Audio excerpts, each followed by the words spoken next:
나는 오늘 경찰을 불렀다. 손이 떨렸다. 전화기를 귀에 대는 순간 27년 생선 장사를 하면서 한 번도 느껴보지 못한 감정이 목구멍을 타고 올라왔다. 죄책감일까 아니면 두려움일까? 사장님, 그 할머니 오늘도 왔어요. 알바 지수의 목소리가 가게 안쪽에서 들려왔다. 나는 수조에서 손을 빼고 앞치마로 물기를 닦았다. 벽시계를 봤다. 오후 3시 5분. 2분 후면 그 할머니가 온다.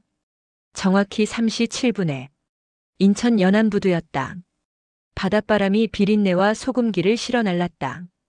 갈매기들이 시장 위를 선회하며 울어대고 상인들의 호객 소리가 골목을 가득 채웠다. 싱싱한 광어. 오늘 아침에 잡은 거예요. 갈치 봐요, 갈치. 은빛이 번쩍번쩍. 오징어 한 손에 10,000원. 나는 27년째 이곳에서 생선 장사를 했다. 바다의 선물이라는 간판을 단 지 23년.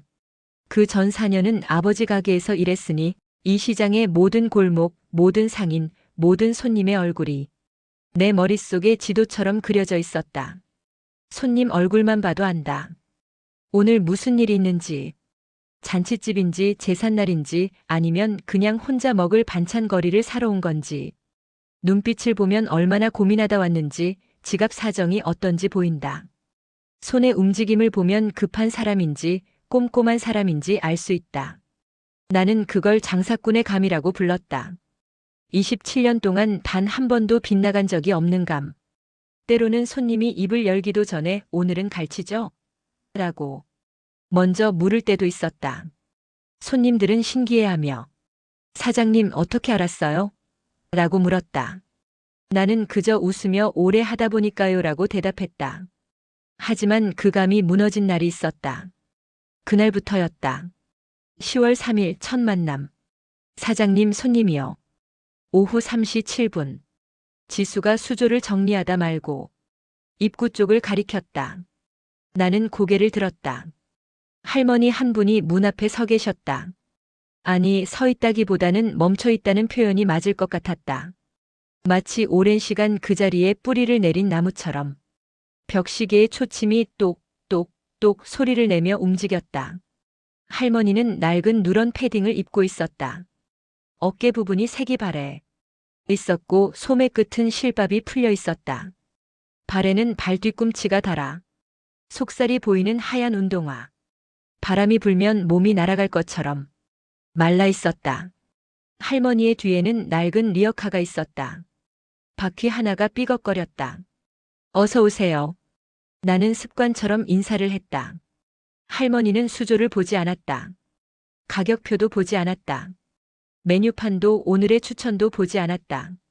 그냥 나를 똑바로 바라보며 말했다. 사장 고등어 18kg. 순간 내 손이 멈췄다. 네? 뭐라고요? 18kg. 그리고 내장 정리도 해줘. 나는 입술을 깨물었다. 고등어 18kg. 그건 한두 마리가 아니었다. 고등어 한 마리가 보통 300g에서 400g. 18kg이면 적어도 45마리에서 60마리. 웬만한 식당도 하루치가 넘는 양이었다. 할머니 18kg가 맞으세요? 응. 할머니의 대답은 짧았다. 망설임도 확인도 없었다. 나는 지수를 봤다. 지수도 나를 봤다. 우리는 눈빛으로 대화했다. 이거 뭐지? 모르겠는데요. 나는 마스크 너머로 한숨을 내쉬었다. 알겠습니다. 잠시만 기다려주세요. 고등어를 손질하는 동안 나는 계속 할머니를 힐끔거렸다. 할머니는 가게 한쪽 구석 플라스틱 의자에 앉아 있었다. 손을 무릎 위에 가지런히 모으고 고개를 약간 숙인 채 움직이지 않았다. 마치 시간이 멈춘 사람처럼. 나는 칼을 움직이며 생각했다. 뭔가 이상하다. 주문도 이상하고 손님도 이상하고 이 기분도 이상하다. 45분이 걸렸다. 고등어 55마리를 손질하고 내장을 제거하고 깨끗이 씻어서 비닐에 담았다. 18.2kg. 조금 더 넣어줬다. 할머니 다 됐습니다. 할머니는 천천히 일어났다. 그리고 주머니에서 낡은 손수건을 꺼냈다. 꽃무늬가 그려진 가장자리가 해진 손수건. 손수건을 펴자 그 안에서 지폐가 나왔다. 새 지폐였다. 은행에서 막 찾은 것처럼 빳빳하고 깨끗한 5만 원권. 할머니는 천천히 돈을 세었다. 1장, 2장, 3장, 11장. 정확히 55만 원. 딱 금액이 맞았다. 한 장도 더 주지 않고 한 장도 덜 주지 않았다. 할머니, 거스름돈은요? 딱 맞아. 할머니는 고등어가 든 스티로폼 상자를 리어카에 실었다. 상자가 꽤 무거웠을 텐데 할머니는 숨도 차지 않았다. 삐걱삐걱. 리어카 바퀴 소리가 멀어졌다. 나는 카운터에 놓인 새 지폐를 내려다봤다. 지수가 다가왔다. 사장님, 저 할머니 뭔가 이상하지 않아요? 응. 고등어 18kg를 사가는 사람은 처음 봤어요. 그것도 혼자서. 나도. 속으로 생각했다. 이건 정상적인 손님이 아니다. 10월 4일 오후 3시 7분. 할머니가 왔다. 똑같은 시간. 똑같은 옷차림. 똑같은 리어카. 사장 고등어 18kg. 나는 이번엔 묻지 않았다. 그냥 칼을 들었다. 손질을 시작하며 나는 지수에게 속삭였다. 지수야, 저 할머니 어디로 가는지 좀 봐봐. 네? 나가는 방향만. 어느 쪽으로 가는지. 지수는 고개를 끄덕이고 가게 밖으로 나갔다. 5분 후 돌아온 지수의 표정이 어두웠다. 사장님, 시장 뒤쪽 언덕길로 올라가더라고요. 그 판잣집 있는 쪽으로. 판잣집? 네. 재개발 대상 지역이요. 아직도 몇 집 안 남았대요. 나는 고등어 내장을 제거하며 생각했다. 판잣집에 사는 할머니가 매일 55만 원어치 고등어를 산다. 뭔가 맞지 않았다. 그날 밤 집에 가서도 손이 비린내에 절어 있었다. 아무리 씻어도 비린내가 가시지 않았다. 아내가 저녁상을 차리며 말했다. 당신 표정이 왜 그래? 오늘 장사 안 됐어? 아니, 장사는 됐는데. 그럼 뭐가 문제야? 나는 젓가락을 들다 말고 아내를 봤다. 오늘 이상한 할머니가 왔어. 고등어 18kg를 새 돈으로 사가. 18kg? 응. 그것도 이틀 연속. 아내가 젓가락을 내려놓았다. 혹시 요즘 뉴스에 나오는 그거 아니야? 노인 이용한 돈 세탁. 그 말에 나는 숟가락을 떨어뜨렸다. 돈 세탁? 응. 조직에서 노인들 동원해서 현금을 유통시키는 거. 뉴스에서 봤어. 새 지폐로 물건 사고 거스름돈은 헌돈으로 받고. 그러면서 돈의 출처를 세탁하는 거래. 나는 숨이 막혔다. 나도 그 생각부터 했어. 그날 밤 나는 잠을 이루지 못했다. 천장을 바라보며 계속 생각했다. 할머니의 말라빠진 손. 새 지폐를 세는 조심스러운 손놀림. 리어카를 끄는 휘청거리는 뒷모습. 그리고 3시 7분이라는 정확한 시간. 10월 5일 3시 7분. 할머니가 왔다. 10월 6일 3시 7분. 할머니가 왔다. 10월 7일 3시 7분. 할머니가 왔다. 하루도 빠지지 않았다. 비가 와도 바람이 불어도 태풍주의보가 내려져도 3시 7분. 18kg. 새 지폐. 나는 메모를 하기 시작했다. 수첩에 날짜를 적고 할머니가 준 지폐에 1년 번호를 적었다. 지수가 물었다. 사장님, 왜 1년 번호까지 적어요? 나중에 필요할 수도 있으니까. 설마 정말 돈 세탁이에요? 모르겠어. 그냥 불안해서. 10월 10일. 일주일째 되던 날 나는 할머니를 유심히 관찰했다. 할머니는 평소와 달리 핸드폰을 자꾸 확인했다. 낡은 폴더폰이었다. 열었다 닫았다 열었다 닫았다. 마치 누군가의 연락을 기다리는 것처럼. 손질을 마치고 돈을 받는 순간 할머니의 폴더폰이 울렸다. 띠리리리링. 할머니는 놀라듯 전화를 받았다. 네네. 알겠습니다. 오늘도 그 시간에. 목소리가 떨렸다. 네, 걱정 마세요. 절대 늦지 않을게요. 전화를 끄는 할머니의 손이 부들부들 떨렸다. 그 순간 나는 확신했다. 이 할머니는 누군가에게 지시를 받고 있다. 10월 11일. 나는 결심했다. 지수야, 오늘은 내가 가게 좀 봐. 네? 사장님이요? 응. 오늘은 내가 직접 확인해야겠어. 지수가 눈을 동그랗게 떴다. 사장님, 또 그 할머니요? 응. 위험하지 않을까요? 그냥 어디로 가는지만 볼 거야. 3시 7분. 할머니가 들어왔다. 오늘은 평소보다 숨이 거칠었다. 이마에 땀이 맺혀 있었다. 사장 고등어. 할머니가 말을 잇지 못했다. 할머니 괜찮으세요? 응, 괜찮아. 고등어 18kg. 나는 일부러 천천히 손질했다. 칼날이 비늘을 긁는 소리가 가게 안을 가득 채웠다. 샤샤샥 샤샤샥. 할머니는 내 손만 바라보며 말했다. 사장 빨리 부탁해요. 그 목소리엔 요청이 아니라 애원이 섞여 있었다. 살려달라는 절박함. 나는 손을 멈추고 할머니를 봤다. 할머니의 눈이 흔들렸다. 최대한 빨리 해드릴게요. 30분 후 할머니는 리어카를 끌고 나갔다. 나는 재빨리 앞치마를 벗고 뒤를 따랐다. 사장님, 조심하세요. 지수의 목소리가 뒤에서 들렸다. 할머니는 시장 뒤쪽 골목으로 들어갔다. 나는 20m 뒤에서 따라갔다.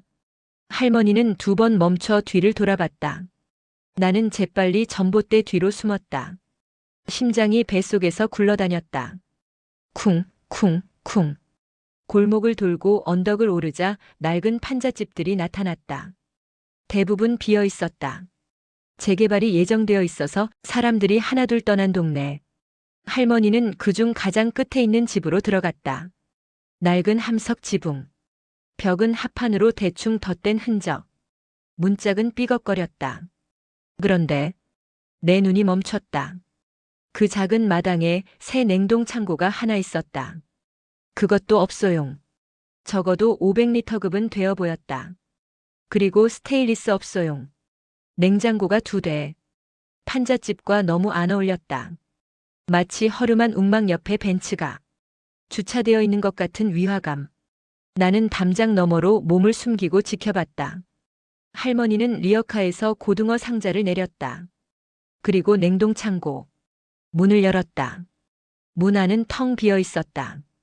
어제 산 것도 그제 산 것도 없었다. 할머니는 오늘 산 고등어를 넣고 냉동창고 문을 닫았다. 그리고 집 안으로 들어갔다. 창문 너머로 할머니의 그림자가 보였다.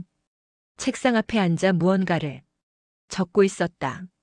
나는 담장에 매달려 그 장면을 보며 손바닥이 얼음처럼 식었다. 속으로 생각했다. 이건 장부야. 돈 세탁 장부. 그날 밤 나는 한숨도 자지 못했다. 눈을 감으면 할머니의 얼굴이 보였다. 떨리는 손. 새 지폐. 텅 빈 냉동창고. 무언가를 적는 뒷모습. 아내가 뒤척이는 내 등을 두드렸다. 당신 괜찮아? 응.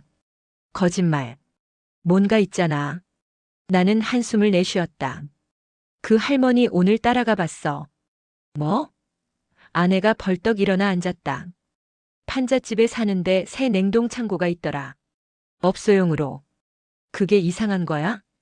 판잣집에 살면서 매일 55만 원씩 쓸 수 있을까? 그것도 한 달이면 1650만 원이야. 아내가 입술을 깨물었다. 신고해야 하는 거 아니야? 하지만 할머니가 범죄자라는 증거는 없어. 증거가 없어도 의심스러우면 신고하는 거잖아. 혹시라도 나중에 문제 생기면 어쩌려고? 나는 천장을 바라봤다. 내일 생각해 볼게. 다음 날 아침 나는 결국 파출소에 전화를 걸었다. 여보세요, 인천 연안 파출소입니다. 저기요. 신고를 하려고 하는데요. 네, 말씀하세요.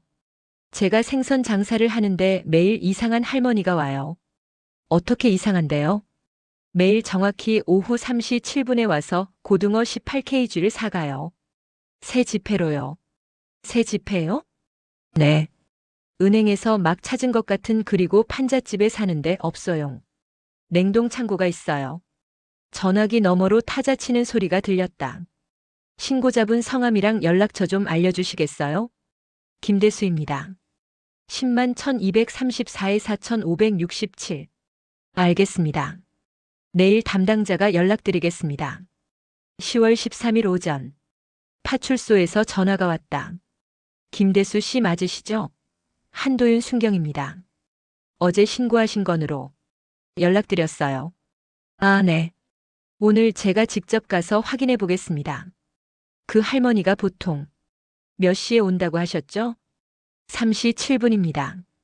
3시 7분 정확하네요. 네.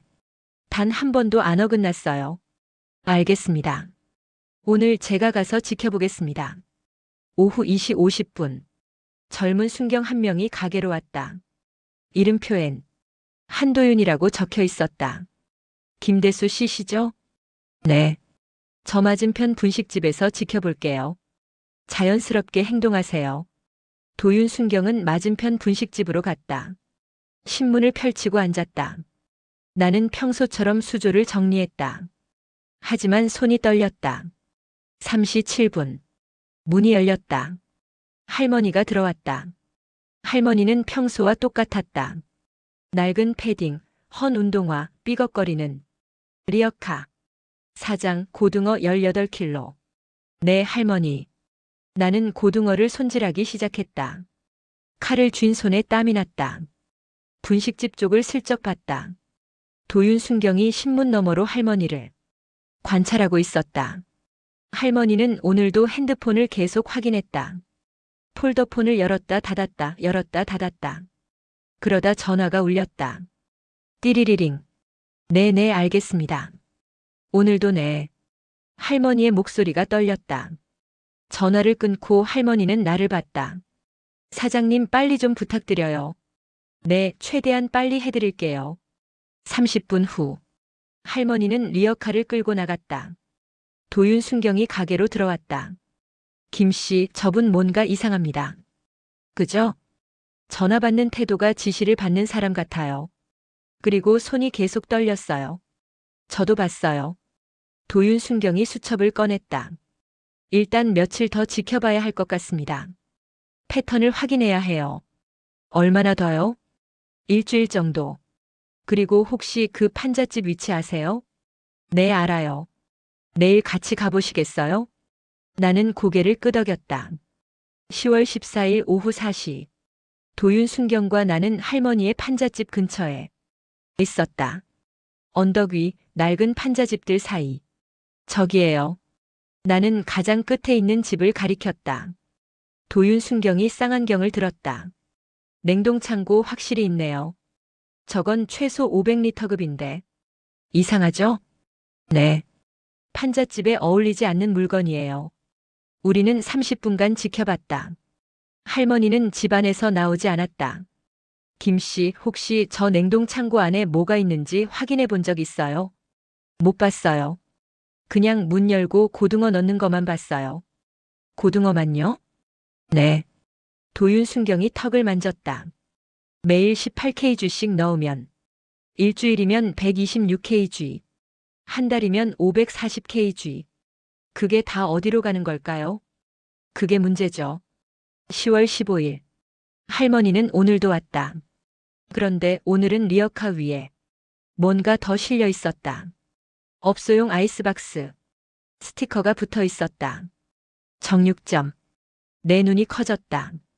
할머니는 고등어를 받고 그 아이스박스도 함께 리어카에 실었다. 할머니, 저건? 아, 이거? 친구가 부탁한 거야. 정육점에서요? 응. 할머니는 더 이상 말하지 않았다. 나는 도윤 순경에게 문자를 보냈다.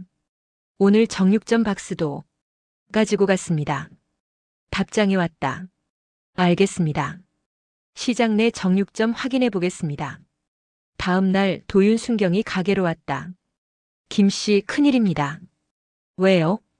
시장 내 정육점 사장한테 물어봤어요. 그 할머니 거기서도 매일 고기를 사간답니다. 얼마나요? 10kg씩. 매일. 나는 숨이 막혔다. 그럼 고등어만이 아니라는 거네요? 네. 그리고 과일 가게도 확인했어요.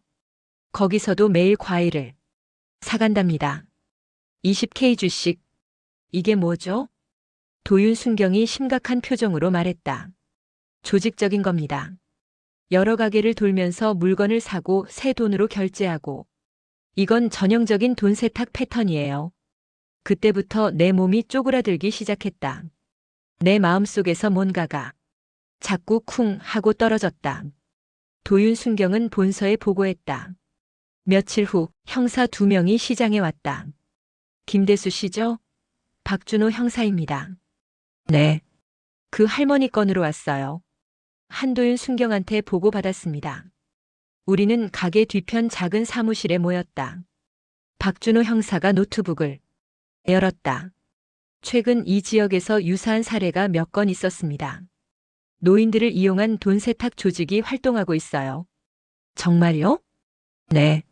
조직에서 노인들에게 돈을 주고 매일 정해진 시간에 정해진 물건을 사게 합니다. 그러면 새 돈이 시장에 유통되고 거스름 돈은 헌돈으로 받아서 출처가 세탁되는 거죠. 그럼 할머니는 피해자일 수도 있고 공범일 수도 있습니다. 도윤순경이 말했다. 제가 봤을 땐 피해자 같았습니다. 전화 받을 때 너무 떨었어요. 박준호 형사가 고개를 끄덕였다. 일단 며칠 더 지켜보겠습니다. 그리고 김 씨 평소처럼 행동해 주세요. 조직에서 눈치채면 안 되니까요.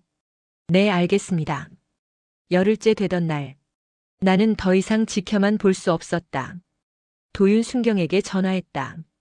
순경님, 오늘 제가 할머니를 따라가 볼까 해요. 위험합니다. 하지만 이대로는 아무것도 확인이 안 돼요. 도윤순경이 잠시 침묵했다. 그럼 제가 뒤에서 따라가겠습니다. 혼자 가지 마세요. 알겠습니다. 3시 7분. 할머니가 왔다.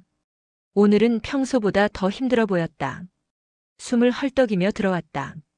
사장 고등어. 네, 할머니. 앉아 계세요. 나는 최대한 빨리 손질했다.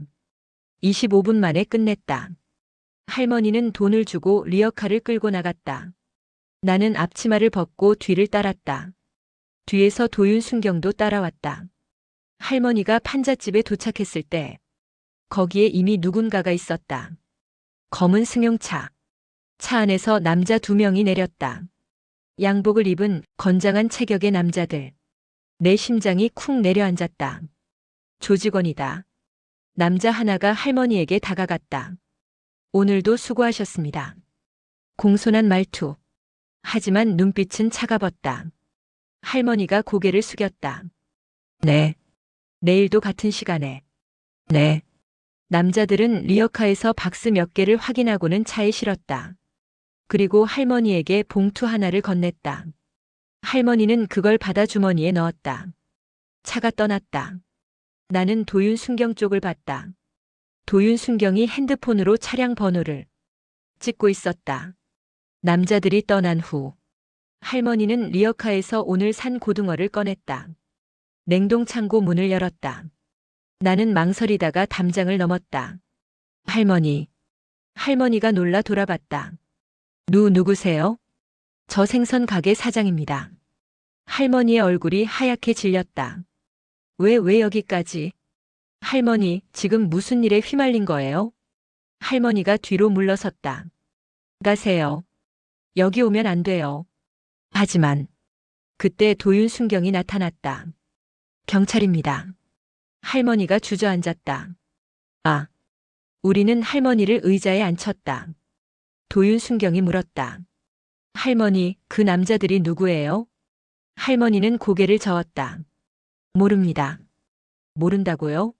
매일 만나잖아요. 정말 모릅니다. 이름도 연락처도 몰라요. 그럼 어떻게 연락해요? 전화가 와요. 언제 어디서 뭘 사라고. 할머니의 목소리가 떨렸다. 나는 냉동창고를 가리켰다.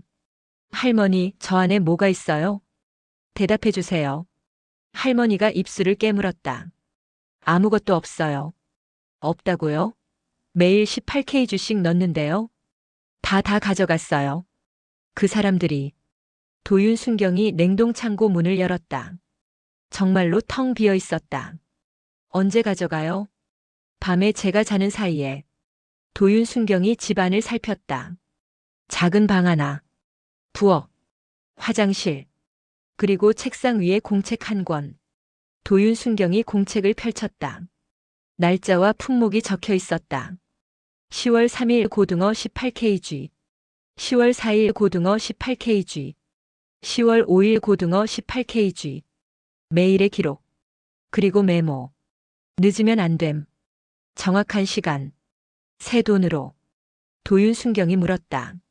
할머니, 이거 누가 쓰라고 했어요? 제가 까먹을까봐. 왜요? 왜 까먹으면 안 돼요? 할머니가 울기 시작했다. 손자 때문에. 할머니는 떨리는 목소리로 말했다. 정우, 우리 손자 정우. 손자가 어쨌는데요? 그 사람들이 정우를 데리고 있어요. 나는 숨이 멎었다. 뭐라고요? 제가 시키는 대로 안 하면 정우를 다치게 한대요. 도윤순경이 재빨리 물었다. 언제부터요? 한 달 전부터. 왜 신고 안 했어요? 신고하면 정우를 죽인대요. 할머니가 바닥에 엎드렸다. 제발 정우를 살려주세요. 도윤순경은 즉시 본서에 연락했다. 30분 후 박준호 형사와 팀원들이 도착했다. 유괴 사건이군요. 네. 피해자 진술에 따르면 한 달 전부터입니다. 형사들이 할머니에게 질문을 이어갔다. 정우의 나이, 실종 날짜, 유괴범들의 특징. 차량 추적이 시작됐다. CCTV 분석. 전화 기록 조회. 3일 후 경찰은 폐공장을 급습했다. 그리고 정우를 발견했다. 병원. 할머니는 병실에 누워 있었다. 건강이 급격히 나빠졌다. 문이 열리고 형사들이 정우를 데리고 들어왔다. 할머니, 정우 데려왔습니다. 할머니가 천천히 눈을 떴다. 정우를 봤다. 정우야. 할머니. 정우가 달려가 할머니를 껴안았다. 할머니, 보고 싶었어요. 할머니가 떨리는 손으로 정우를 안았다. 정우야, 우리 정우. 다치지 않았니? 네, 괜찮아요. 할머니는요? 할머니가 웃었다. 할머니도 이제 괜찮아. 둘은 한참을 안고 울었다. 며칠 후 할머니는 우리를 불렀다.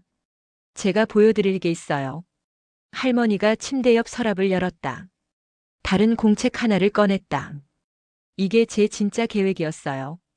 도윤순경이 공책을 받았다. 펼쳤다. 거기엔 다른 내용이 적혀 있었다. 아이들, 급식, 보육원, 정우 생일 18일, 그리고 날짜마다 금액, 마지막 줄에 남은 날 112일. 이게 무슨 뜻입니까? 할머니가 숨을 고르며 말했다. 정우는 보육원에 있었어요. 2년 전부터. 보육원에요? 네. 정우 엄마가 떠나고 아빠가 술을 마시게 되면서 정우는 보육원에 맡겨졌어요. 할머니의 눈에 눈물이 고였다. 작년에 정우가 학교에서 쓰러졌어요. 급식을 못 먹어서. 나는 숨을 멈췄다. 제가 몰랐어요. 정우가 배고프다는 말을 안 했거든요. 착한 애라서. 그래서 어떻게 하셨어요? 작년 11월에 복권에 당첨됐어요. 할머니가 주머니에서 통장을 꺼냈다. 잔액 24억 9,753만 원. 나는 눈앞이 하얘졌다. 이게 전부 복권 당첨금이에요? 내 1등이었어요. 그런데 왜 파니집에 사세요? 할머니가 고개를 숙였다. 돈이 무서웠어요. 사람들이 알면. 정우가 위험할까봐. 그럼 유괴 사건은? 정말이에요. 한 달 전에 그 사람들이 정우를 데려갔어요. 제가 복권에 당첨된 걸 어떻게 알았는지. 할머니, 그럼 왜 매일 고등어를 18kg씩 샀어요? 할머니의 눈빛이 흔들렸다. 정우가 고등어를 좋아했거든요. 그리고 정우 생일이 18일이에요. 하지만 정우는 유괴됐잖아요. 네, 알아요. 하지만 고등어를 사면 정우가 살아있을 것 같았어요. 할머니가 두 번째 공책을 가리켰다. 제 진짜 계획은 이거였어요. 정우가 있던 보육원에 매일 음식을 보내는 거. 보육원에요? 네. 정우처럼 배고픈 아이들이 너무 많았어요. 형사가 물었다. 그럼 정육점 과일 가게는? 부탁했어요. 시장 사람들한테 고기랑 과일도 모아서 보육원에 보내달라고. 유괴범들 몰래요? 네. 그 사람들은 고등어만 가져갔으니까. 나는 깨달았다. 할머니는 유괴범들에게 협박받으면서도 동시에 보육원, 아이들을 돕고 있었다. 그런데 할머니 남은 날 112일은 뭐예요? 할머니가 천천히 말했다. 저 췌장암이에요. 순간 병실이 조용해졌다. 의사가 6개월이라고 했어요. 9월에 진단받았으니까 3월까지. 할머니가 달력을 봤다. 그래서 남은 시간 동안 뭔가 의미 있는 일을 하고 싶었어요. 정우 같은 아이들을 위해서. 형사들은 보육원을 찾아갔다. 사랑의 집 보육원. 원장 선생님이 말했다. 할머니요? 네, 알아요. 매일 음식이 배달돼요. 고등어, 고기, 과일 처음엔 누가 보내는지 몰랐는데 배달원분이 알려주셨어요. 정우 할머니라고. 원장이 벽에 달력을 가리켰다. 매일 체크 표시가 되어 있었다. 10월 3일 고등어 18kg. 10월 4일 고등어 18kg. 단 하루도 안 빠졌어요. 할머니 덕분에 우리 아이들이 배불리 먹었어요. 아이들이 그린 그림도 있었다. 할머니 그림, 고등어 그림, 밥상 그림. 할머니 감사해요. 맛있어요. 사랑해요. 며칠 후 할머니는 우리를 불렀다. 제 돈 24억 전부 보육원에 기부하고 싶어요. 전부요? 네. 정우 같은 아이들을 위해 급식비로 써주세요. 정우는요? 정우는 이제 국가에서 보호받을 수 있어요. 저는 그것만으로도 충분해요. 할머니가 정우를 안았다. 정우야, 할머니 말 잘 들어야 해. 할머니. 할머니는 곧 떠나야 해. 하지만 정우는 씩씩하게 잘 살아야 해. 정우가 울었다. 싫어요. 할머니 가지 마세요. 할머니는 항상 정우 곁에 있을 거야. 여기. 할머니가 정우 가슴을 가리켰다. 정우 마음속에.